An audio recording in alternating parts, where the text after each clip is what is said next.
Hello mga kaboso! Ano ang mangyayari kapag may pumasok sa silid-aralan na handang lumabag sa mga tuntunin?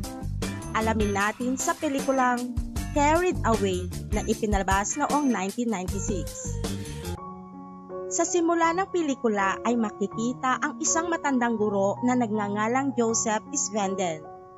Mula sa kanyang pagkabata ay nagkaroon siya ng pinsala, kaya siya umiika at naglalakad gamit ang isang tungkod.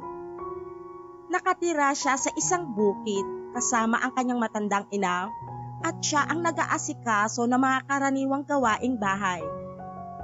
Pagdating niya sa paaralan, sinabi niya sa kanyang mga estudyante na malapit nang magsara ang kanilang eskwelahan. Sa sandaling ito, isang 17 taong gulang na estudyante na nagngangalang Catherine Wheeler ang pumasok sa kanyang klase. Who might you be? Catherine Wheeler. Pagkatapos ng trabaho ay tinalakay ni Joseph ang pagsasara ng paaralan kasama si Rosalie, isang balo na namatayan ng asawa. Si Joseph ang nag-aalaga sa kanya at nagplano pa na pakasalan siya.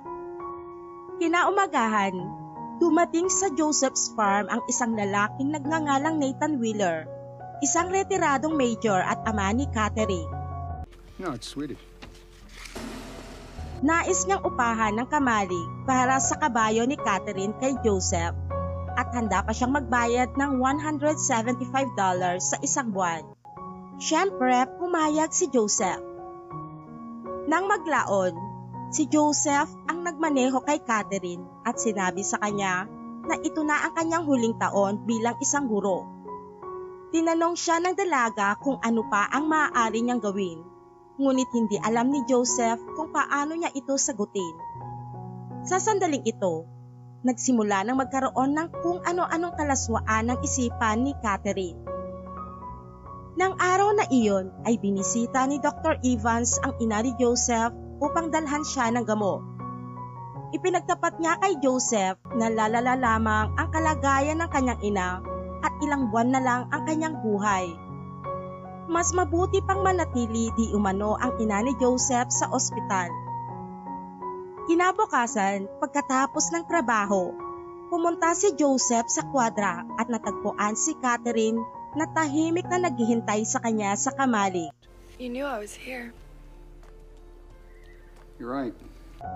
Sinamahan niya doon ang dalagita kung saan ipinahiwatig nito ang kanyang damdamin at sinubukang akitin ang kanyang atensyon sa pamamagitan ng paghuhubad. Agad na umalis si Joseph na gustong manatiling tapat sa kanyang mga prinsipyo.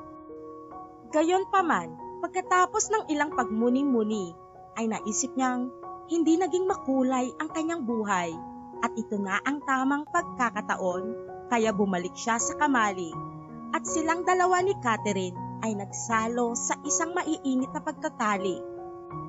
Nang maglaon, binisita ni Dr. Evans si Joseph at sinabi sa kanya na si Major Wheeler na mahilig din sa pangangaso ay nakakita ng mga coyote sa lugar.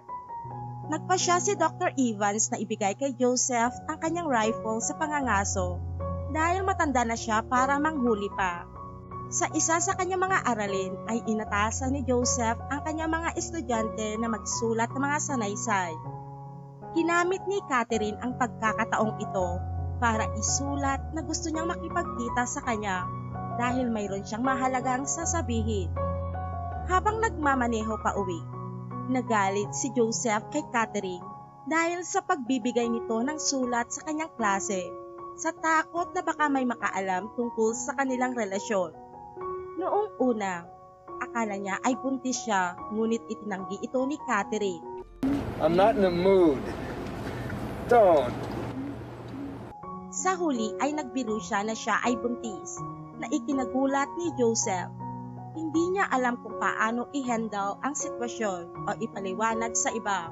Pero buti na lang para sa kanya ay biro lang iyon. Hindi buntis si Catherine. Isang umaga, binigyan ni Catherine si Joseph ng isang bote ng 20-year-old bourbon whiskey bilang regalo. Tinanggap niya ito at nagtanong tungkol sa kanyang ina. Iniwasan ni Catherine ang pag-uusap mula sa kanyang nakaraan, lalo na ang mga paghihirap ng kanyang ina, at ibinalik ang atensyon kay Joseph. Habang gumagawa sila ng kababalaghan, si Dr. Evans ay hindi inaasahang pumasok sa kwadra at nakita silang magkasama. Pagkatapos, nagkita sina Joseph at Dr. Evans sa isang cafe. Nagulat ang doktor sa kanyang nakita at tinanong kung gaano nakatagal ang kanilang ginagawa. Ikinuwento sa kanya ni Joseph ang lahat at binalaan siya ni Evans na kung hindi niya ito tatapusin ay magkakaroon siya ng mabibigat na problema. Bukod dito, may Rosalie si Joseph na naghihintay sa kanyang mag-propose. Pagkatapos ng party ng paaralan, inanyayahan ni Rosalie si Joseph sa kanyang tahanan upang gumugol ng ilang oras na magkasama sa kama ayon sa kagustuhan niya. Ngunit tumanggi ang guro kaya umalis si Rosalie na nasasaktan. Pag-uwi ni Joseph, binanggit ng kanyang ina na alam niya ang tungkol sa relasyon nila ng dalagitang si Catherine at tinanong kung hanggang kailan ito magpapatuloy. Sinwerte naman si Joseph, habang iniiwasan niyang sumagot ay sumama ang pakiramdam ng kanyang ina. Nang maglaon, namatay ang ina ni Joseph at pagkatapos ng libing, habang sinusuri ni Rosalie ang mga condolence card, ay nakakita siya ng isang sulat mula kay Catherine. Nang mabasa niya ito, nalaman niya na pinagtataksilan siya ng kasintahan. Lumabas siya at inakusahan si Joseph ng panloloko. Pinipilit niyang bigyang katwiran ang sarili sa pagsasabing hindi siya seryoso kay Catherine, na isa lamang itong kaharutan at mas mahalaga sa kanya si Rosalie. I hope you die! Ngunit hindi nito nakumbinsi ang ginang at itinulak niya ito palayo bago umalis. Joseph? What now? Nang gabi ring iyon, pinuntahan siya ni Catherine. Nalaman niya ang nangyari at sinabing nais niyang magpakasal sila. Gayunpaman, nais ni Joseph na wakasan ang kanilang relasyon. Binalaan naman siya ni Catherine na pagsisisihan niya ito. You'll be sorry. Kinabukasan, nalaman ni Joseph na si Nathan, ang ama ni Catherine, ay nalaman ng lahat at hindi niya ito palalampasin. Nang gabi ding iyon, kinuha ni Joseph ang rifle ng pangangaso na regalo sa kanya ni Dr. Evans at hinihintay na magpakita si Nathan. Pagdating ni Nathan kasama ang asawa, nais lang siyang makausap. Tinanong niya si Joseph kung plano niyang pakasalan si Catherine. Ngunit sumagot si Joseph na nagdududa siya dahil malayo ang agwat ng kanilang edad. Sa huli, sinabi ni Nathan na si Joseph ay isang disenteng tao at hindi niya ito lubos na kasalanan, kundi kay Catherine din. Gayunpaman, hindi sumang-ayon ang asawa ni Nathan. Sinampal niya si Joseph sa muka at sinabing sinamantala niya si Catherine. Ayaw ni Nathan na palakihin pa ang gulo ng sitwasyon at iminungkahi na maghiwalay sila ng landas ni Catherine ng mapayapa. Pagkaalis nila, muling nagpakita si Catherine at tinanong si Joseph kung papakasalan ba siya nito. Ngunit sinabi ni Joseph sa kanya na naghaharutan lamang sila at wala silang hinaharap na magkasama dahil siya ay masyadong matanda at siya ay masyado pang bata at hindi pa alam kung ano talaga ang gusto niya. Pagkatapos ay hinalikan siya ni Catherine at sinabing may ginawa siyang masama. What? Look. Nang lumabas si Joseph, nakita niyang nasusunog ang kamali.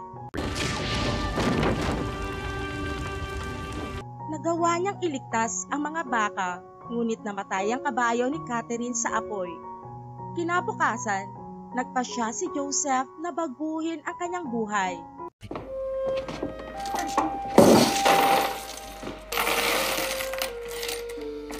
Nakipagsundo siya kay Rosalie. Sinabi niya sa kasintahan na siya lang ang tunay niyang minamahal, kaya pinatawad siya nito. Sa huli ay pareho silang pumunta sa dagat, kung saan nagpasya silang mamumuhay ng magkasama sa natitirang bahagi ng kanilang buhay. Maraming salamat mga kaboso. Huwag kakalimutang mag-subscribe sa aking channel, pa-like, share, and comment na din.